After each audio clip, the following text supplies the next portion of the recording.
You know, years ago, dentures were made of wood. Hard to believe, isn't it? George Washington had dentures, and they were wooden. They've come a long way with dentures. I was compelled to do a follow-up video about this because got quite a bit of clicks on it, and I did a video about dentures in general, and then I did one about bottom dentures, and I thought, well, let me talk about the top dentures. The top ones are easier to adjust to, primarily because you have suction on the top. If they're fitted properly and things like this, it's not a big deal. There's nothing like having your own teeth. I will say that. I don't care what procedure you have done. There's nothing like having your own teeth. Teeth are bone. They're a part of you, When the time came for me, when I'd said, the hell with this, pull them all, I'd had, God, probably 8 or 9 root canals by age 30. I had abscess teeth, abscesses in my teeth. I had bad teeth. Very cavity prone, soft, always breaking. I remember my dentist putting his hand in my mouth and actually physically showing me in the mirror how he could move my teeth. So, I had gum disease because of it. So the best thing for me was to have them removed. No dentist will tell you that. Ideally, if you can keep your teeth, believe me, if you can keep them, keep them. But when you've had problems with your teeth your entire life, as was the case with me, by the age of 36 or 37, I said, to hell with it, take them out. Take them out. So, and I don't regret it. Honestly, no more cavities. Now, with dentures, if they're not fitted properly, if you're somebody that's going into a partial plate or a full plate, upper, lower, both, if it's not fitted properly, it can be painful. Your gums got to get used to having a plate anyway, so they must be fitted properly. When you initially get them, they fit tight until your mouth or whatever, you wear them for a certain amount of hours each day until you get used to them. And then you go back and they refine, adjust based on, how you're doing, essentially. They're much easier to adjust to, as I said, because you have suction, and as long as they're fitted properly, it's not a big deal, as is the case with the lower plate. The lower plate is a pain in the ass. Honestly, I've been through both sides of that. Started out with a partial, and I kept getting cavities, breakages, abscesses, bridge work. I spent thousands of dollars in my teeth. I did thousands. I'd love to have back all the money that I spent in just trying to keep my teeth. It would be a nice investment, chunk of change, But, so yeah, I started out with a partial, which was not difficult to adjust to. And then when I went to a full upper, it still wasn't hard to adjust to because I was already used to the partial. So, with a partial plate or even with a full plate, if one of your teeth break or something like this, it changes how it fits. And you got to go back and get it fixed. You do. There is no way around it. You're going to notice. I had this was quite a while back now, I think a couple of years ago. I had a plate where one of the teeth actually chipped, and I was so afraid, I I mean, I'm young, so I was like, I don't want nobody to see me without teeth in my head. Who does, you know? Who would want that? Uh, you know, we either notice a smile or eyes or whatever, you know, on somebody, it's within the face. But I just, I immediately, you know, made an appointment and got my ass back in there because it was just, I mean, outside of the physical appearance of having teeth versus not having teeth in your head, you need to eat, you know. And I don't know how some people manage to eat without their teeth. There are many people who prefer to eat without having their teeth in. And I've known people like that. I've seen people, and I just look at them like in amazement or a little bewilderment, I guess. Like, how the hell?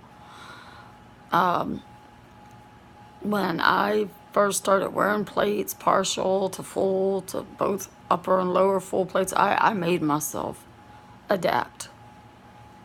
I did not want to be, you know, running around with, you know, just an upper plate and not a lower plate, because even though the upper plate's more critical in terms of, you know, giving your face the fullness and things, or if you have no teeth in your head, I personally can tell if somebody's missing lower teeth, you know, if all their lower teeth are gone. It's going to change how their face, the shape of their face and things. So,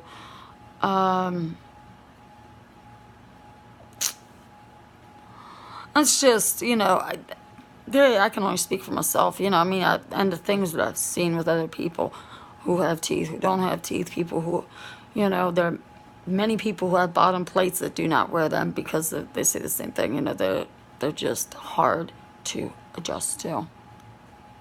And, you know, and people ask me, said, how did you, you know, come to adjust this? I forced myself. I left myself no option. So you're going to adapt whether you like this or not, whether it's uncomfortable or not.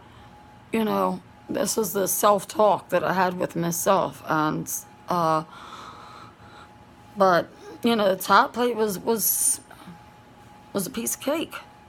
I mean, I still, you know, I mean, I used Fix-A-Dent or Epigrip or whatever was available, just for extra better fit, because as time goes by, you know, they get loose. I don't know if something within your mouth changes or the plates I wouldn't think would change. It's something within the mouth, I think, you know.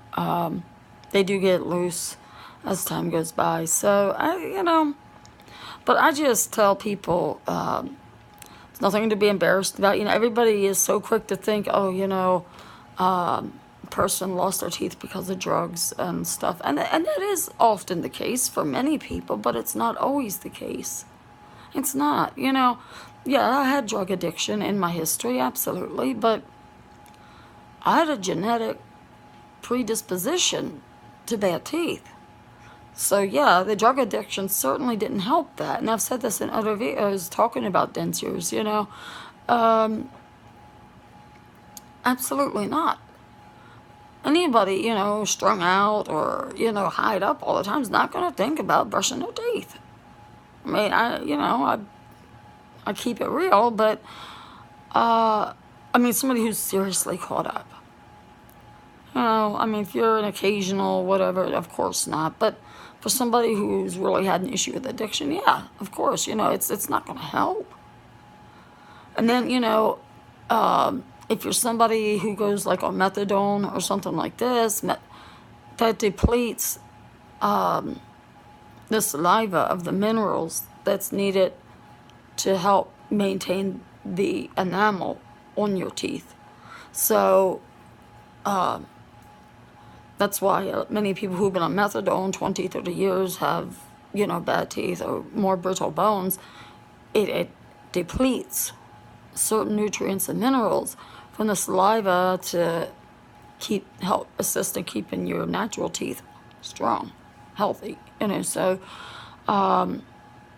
but my stance for that is, you know, better to be on methadone, trying to do the right thing and being a productive member of society, being a valuable citizen, than than being strung out on heroin and end up dying. No, you know, it's the lesser of both evils. Yes, you're still physically addicted to something, but, you know, you're not out living that way, and it has its purpose, you know, but as is the case with any medication, I don't care what it is, if you're on something long term, you're going to feel the effects. There's side effects, pros and cons. So, food for thought. You know, if you're in your teens, 20s, 30s, and you're faced with losing your teeth, I say, you know, don't be ashamed, because you're not alone. My sister lost her teeth at 23. My mother lost all her teeth at 36. I lost all mine at 37. My brother lost all his in his 40s. I believe it was his 40s. And I don't remember if my father lost all his teeth, but he was 42 when he died, and he had plates. I think he had a full upper and a partial bottom. I'm not totally sure on that, though. It was a long time. I was only 6 years old when he died. So, but the point is, you know, you're not alone, and there, you know, many people, and there's so. The dentist is very good. They can make your teeth look like real teeth. I mean, nobody would know that my teeth are not real. You know, I mean, honestly, I mean, my teeth look better today than did my real teeth. My real teeth were small, so when I smiled, you mostly saw my gum line, because my teeth were so little. And in past other plates that I've had, you could tell that they were dentures. You know, these, of course, these are more expensive, higher quality. I had other things done to make my smile pretty and as natural as can be. So, you know, just know that there are options out there, and it's absolutely nothing to be ashamed of, and it does not define your attractiveness. It does not. If anybody ever tries to tell you something different, tell them to piss off. You know? It's essentially like, you know, you can't help. You can't fight genetics. You can do everything you can on a preventative measure, but at the end of the day, sometimes things happen the way they're supposed to. But you're not alone, and it doesn't define your attractiveness. It doesn't take from. Just bear that in mind.